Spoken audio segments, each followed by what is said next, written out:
మద్యం కుంభకోణంలో కీలక సూత్రధారి, విచారణకు హాజరు కాకుండా తప్పించుకు తిరుగుతున్నటువంటి రాజ్ కసిరెడ్డి. ఆయన కోసం ఇప్పుడు సిట్ ముమ్మరంగా గాలిస్తూ ఉంది.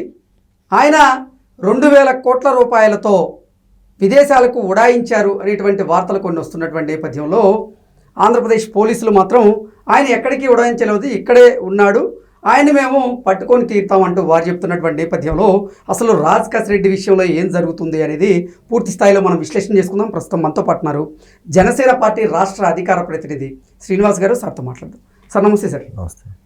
రాజ్ కసిరెడ్డి ఆంధ్రప్రదేశ్లో జగన్మోహన్ రెడ్డి ప్రభుత్వ హయాంలో ఆయన చేసినటువంటి లిక్కర్ స్కామ్ మామూలు స్కామ్ కాదు, చాలా అతిపెద్ద స్కామ్ అది. అయితే ఆ స్కామ్ ద్వారా సంపాదించినటువంటి అవినీతి సొమ్ముతో రాజ్ కసిరెడ్డి విదేశాలకు పారిపోయారని, అందుకే సిట్ బృందం ఆయన కోసం దర్యాప్తు చేపడుతోంది అంటూ రకరకాల వార్తలు వస్తూ ఉన్నాయి. ఇంతకీ రాజ్ కసిరెడ్డి అసలు ఎక్కడున్నారు, ఏం జరుగుతుంది ఆ అంశంలో? కృష్ణ గారు, ఇంకా రాజ్ కసిరెడ్డి విషయంలో మద్యానికి సంబంధించి అతనికి నోటీసులు పంపినప్పుడు కూడా అతను మెయిల్స్ ద్వారా రిప్లై ఇచ్చాడు.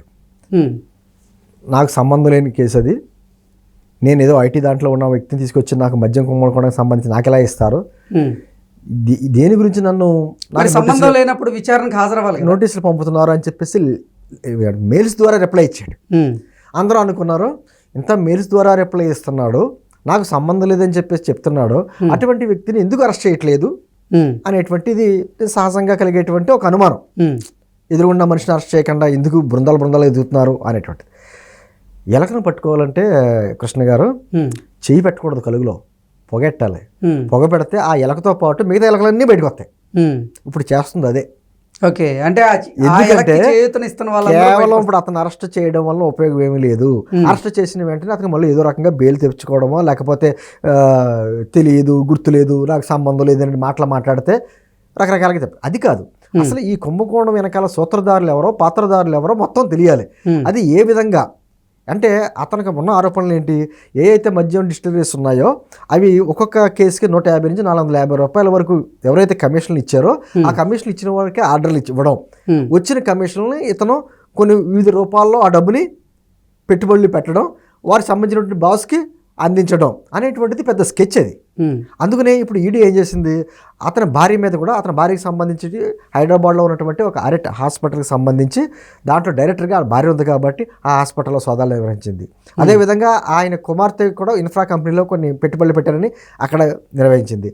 అదే సందర్భంలో వాళ్ళ అత్తామామల ఇళ్ళకి కూడా వెళ్ళారు. వాళ్ళ అత్తామామలకి ఆల్రెడీ ఇన్ఫర్మేషన్ ఉంది కాబట్టి తాళ వేసుకొని జంపు. నేను అంటుంది ఈ విధంగా ఏ కంపెనీలు ఎక్కడెక్కడ పెట్టారు, ఎవరు పెట్టుబడి పెట్టారు, ఎవరి పేరు మీద పెట్టుబడి ఉన్నాయి, బినామీలు ఎవరు, దీన్ని నడిపించింది ఎవరు, ఇదంతా కావాలి కదా. రాజ్ కసిరెడ్డిని అరెస్ట్ చేయడం అన్నది ఒక చిన్న మైనర్ పాయింట్. అది ఇప్పుడు దర్యాప్తు సంస్థలనే లేకపోతే పోలీస్ వ్యవస్థనే వీళ్ళంత తేలిగ్గా లెక్కేక్కర్లు. అతను ఎక్కడ విదేశాలు పారిపోలేదు, ఇక్కడే ఉన్నట్టుగా పోలీసులు కూడా తెలుసు. కానీ ఈ సమాచారం అంతా సేకరించి అప్పుడు అరెస్ట్ చేస్తే దొరికితే అప్పుడు ఏమవుతుందంటే ఆధారాలు పెడతా ఉంటారు. అతను ఏం చెప్తా ఉంటాడు, నాకు తెలియదు, గుర్తులేదు అనుకో, ఇదిగో నీకు ఎందుకు గుర్తులేదు, ఈ డబ్బు ఎక్కడి నుంచి వచ్చింది, ఈ కంపెనీని ఎలా పెట్టావు, ఈ కంపెనీకి నీకు ఉన్నటువంటి రిలేషన్ ఏంటి, దాంట్లో నీ భార్య డైరెక్టర్కి ఎలా ఉంది, నీ కూతురికి ఎలా డైరెక్టర్గా ఉంది, ఆధారాలతో సహా అక్కడ పెట్టి మాట్లాడాలి.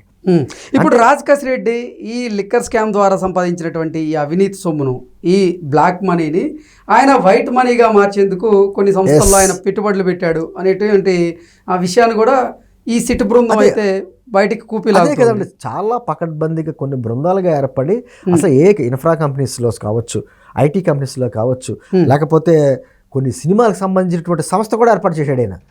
దాని పేరు కూడా ఏదో ఉంది, ఈడీ అంట. ఆ కంపెనీ పేరు కూడా ఈడీ అని పెట్టాడు. కొత్త సినిమాల్లో పెట్టుబడులు అంటే పరోక్షంగా ప్రొడ్యూసర్ వేరేగా ఉంటాడో, సంస్థ వేరేగా ఉంటుంది, దాంతో స్లీపింగ్ పార్ట్నర్లా పెట్టుబడులు పెట్టడం, ఇవన్నీ రావాలి కదండి బయటికి. ఇవన్నీ బయటకు వచ్చేదాకా మొత్తం కూపీలాగి మొత్తం అన్నింటికి కూడా ఆధారాలతో సహా సేకరించే పనిలో ఈరోజు. ఎందుకంటే మద్యం కుంభకోణం అన్నది చిన్న కుంభకోణం కాదు. గత 5 సంవత్సరాలుగా జరిగినటువంటి అతిపెద్ద కుంభకోణాల్లో మద్యం కుంభకోణం ఒకటి. ఏదైతే జగన్మోహన్ రెడ్డి గారు పదే మాట్లాడాడో, నేను 2024 ఎలక్షన్స్ వచ్చేటప్పటికి మద్యాన్ని పూర్తిగా నిషేధించి ఓట్లు అడుగుతానన్న వ్యక్తి అదే మద్యాన్ని అడ్డం పెట్టుకుని ఏ విధంగా సంపాదించాడు అన్నది ఈరోజు బయటకు వస్తుంది. అంటే మనం చూసాం, అన్నీ క్యాష్ పేమెంట్లే, డిజిటల్ లేదు, అసలు ఎక్కడా కూడా లేదు. ఎందుకు అలా చేయవలసి వచ్చింది? ప్రత్యేకించి కొన్ని కంపెనీలకి ఎందుకు ఆర్డర్లు ఇవ్వాల్సి వచ్చింది, దానికి సంబంధించినటువంటి చిత్తూరుకి సంబంధించినటువంటి పెద్దిరెడ్డి లాంటి ఫ్యామిలీస్ వెనకాల ఉన్నాయనేటువంటి వార్తలు వస్తున్నాయి. ఇవన్నీ రావాలి కదా. రాజు కసిరెడ్డి అనేది ఒక పెట్ట, అసలైనటువంటి పాత్రదారులు సూత్రధారులు కొండచిల్లు చాలా ఉన్నాయి, అన్నీ రావాలి కదా. రోజుకి ఎంత కలెక్ట్ చేసేవారు, ఆ కలెక్ట్ చేసిన దాంట్లో ఎక్కడ బయట మనీగా మార్చారు, మిగతాది కొంతమంది ఎక్కడ ఎవరి అకౌంట్లోకి వెళ్ళి ఇవన్నీ దర్యాప్తు చేయకుండా. అంటే మనం మాట్లాడుకున్నంత తేలిగే కాదండి. అతను ఎక్కడికి విదేశాలు పారిపోలేదు, ఇండియాలోనే ఉండున్నాడు. ఖచ్చితంగా ఇండియాలో ఉంటే మరి సిట్ బృందం ఆధారాలతో సహా సేకరించి ఖచ్చితంగా త్వరలో కృష్ణ గారు మీరు నేను కూర్చొని ఈరోజు మాట్లాడుకుంటున్నాం. 2 రోజులు పోయిన తర్వాత పేపర్లో వస్తా చూడండి, ఈడీ అరెస్ట్ అని. అరెస్ట్ చేసింది, దళిత బృందాలు పట్టుకున్నాయి, తీసుకొచ్చి అరెస్ట్ చేసి కూర్చోబెట్టి మాట్లాడుతున్నాయని చెప్పి విచారణ చేస్తున్నారన్న విషయం ఇంకో 2-3 రోజుల్లో తేలుతుంది. ఖచ్చితంగా ఎక్కడ పారిపోయినా చోక్సీ లాంటి వజ్రాల వ్యాపారి పారిపోతేనే లాక్కొచ్చే ప్రయత్నాలు జరుగుతున్నాయి. ఎక్కడో ముంబై పేలుల్లో ఉగ్రవాదులను తీసుకొచ్చి కూర్చోబెడుతున్నారు. ఇక్కడ ఇది ప్రపంచం గ్లోబల్ విలేజ్ అయిందండి. ఎక్కడికి వెళ్ళినా ఒక రోజు లేట్ అవ్వచ్చు, కానీ ఖచ్చితంగా తీసుకొచ్చి కూర్చోబెడతారో, విషయం అంతా కక్కిస్తారో, అతను అయితే తీసుకున్నాడో అతనితో పాటు ఎవరెవరి అకౌంట్లో పడ్డాయో సమాచారంతో పాటు ఆ అక్రమ సంపాదన అంతా కూడా బయట లాగి ప్రజల ముందు పెట్టవలసిన బాధ్యత కూటమి ప్రభుత్వం మీద ఉంది. కాబట్టి దాని తగ్గట్టుగానే విచారణ సంస్థలు కూడా దర్యాప్తు చేస్తాయి. కానీ మరొకటి కాదు, అతి కొద్ది రోజుల్లో రాజు కసిరెడ్డి కూడా లోపలికి కట్టడాలకు వస్తుంది.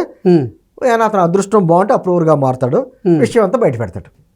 మీరేమో రాజ్ కసిరెడ్డి భారతదేశంలోనే ఉన్నాడు, ఆయన విదేశాలకు పారిపోలేదని మీరు చెప్తున్నారు. కొంతమంది ఏమో లేదు, ఆయన ఈ అవినీతి సొమ్ముతో 2000 కోట్ల రూపాయలతో విదేశాలకు చెక్కేశాడు అంటూ కొంతమంది చెప్తున్నారు. మరికొంతమంది ఏమో రాజ్ కసిరెడ్డిని జగన్మోహన్ రెడ్డి దాచేశాడు, రాజ్ కసిరెడ్డి ఇప్పుడు తాడేపల్లి ప్యాలెస్లోనే ఉన్నాడు అంటూ కొంతమంది చెప్తున్నారు. అసలు ఏంటి సార్, ఏది వాస్తవం? అంటుంది ఎక్కడికి వెళ్ళడండి, విదేశాలు పారిపోలేదు అన్న సమాచారం పోలీసుల ద్వారానే తెలుస్తుంది.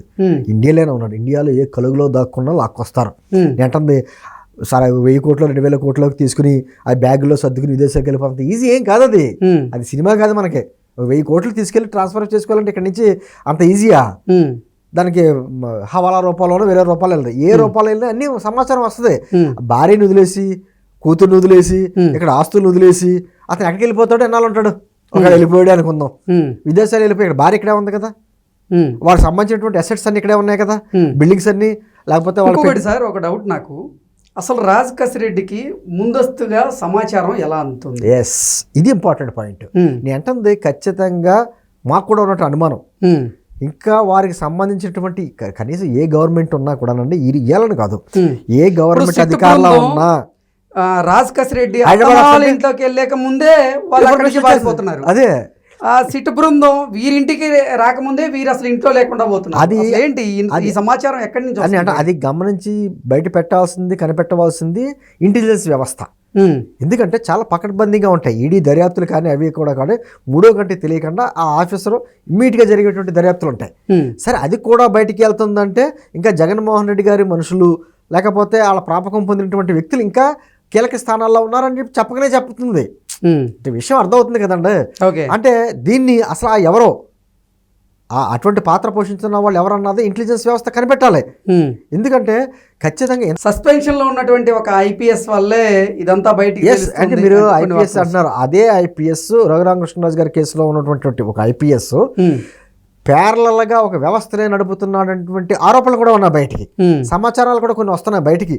అతనికి సంబంధించినటువంటి ఒక వ్యవస్థ, మామూలు పోలీస్ వ్యవస్థ ఒకటి ఉంటుంది, అలా కాకుండా ఈ మాజీ ఐపీఎస్ గారు ప్రత్యేకించినటువంటి ఒక వ్యవస్థ నడుపుతున్నాడు, ఆయనకి సంబంధించిన మనుషులందరూ కూడా అన్ని రకాల స్థానాల్లోనే ఉన్నారు అనేటువంటిది కూడా వస్తున్నాయి బయటికి. నేను అంటుంది ఇవన్నీ కూడా గవర్నమెంట్ని అప్రమత్తం చేయవలసిన బాధ్యత ఇంటెలిజెన్స్ డిపార్ట్మెంట్ ఉంటుంది, అంతే కదండి. ఎక్కడన్నా ఎవరన్నా విదేశాల నుంచి ఎవరన్నా టెర్రరిస్టులు వస్తున్నారో లేకపోతే ఏదైనా చేస్తున్నా ఇంటెలిజెన్స్ వ్యవస్థ సక్రమంగా పనిచేసి అసలు ఎవరెవరు జరుగుతుంది, ఎవరెవరు పాత్రలు ఉన్నారు, ఎవరున్నారు, ఇంకా ఏ డిపార్ట్మెంట్లో ఉన్నది కనిపెట్టి ప్రభుత్వానికి చెప్పవలసిన బాధ్యత వారి మీద ఉంది. ఎందుకంటే ఇది చాలా ప్రమాదం. ఇది రాజ్ కసిరెడ్డి అనే సబ్జెక్టును పక్కన పెట్టండి, మిగతా అనేక విషయాల్లో ప్రభుత్వానికి సంబంధించిన సమాచారం బయటకు వెళ్తుందంటే చిన్న విషయం కాదు. అది ముందస్తు జాగ్రత్తలు ఖచ్చితంగా తీసుకోవాలి. దానికి తగ్గట్టుగానే ఇంటెలిజెన్స్ వ్యవస్థ కూడా పనిచేస్తుందని మనం అనుకుంటున్నాం. కానీ ఏదేమైనా కృష్ణ గారు, ఇటువంటి వ్యక్తులు ఎన్ని తెలివితేటలు చేసినా, ఎన్ని రకాలుగా చేసినా కానీ ఒక రోజు లేట్ అవ్వచ్చు, కానీ ఖచ్చితంగా వాళ్ళందరూ కూడా న్యాయస్థానం ముందు ఉండాలి, శిక్ష కూడా అనుభవిస్తారు, no doubt. Okay sir, thank you so much.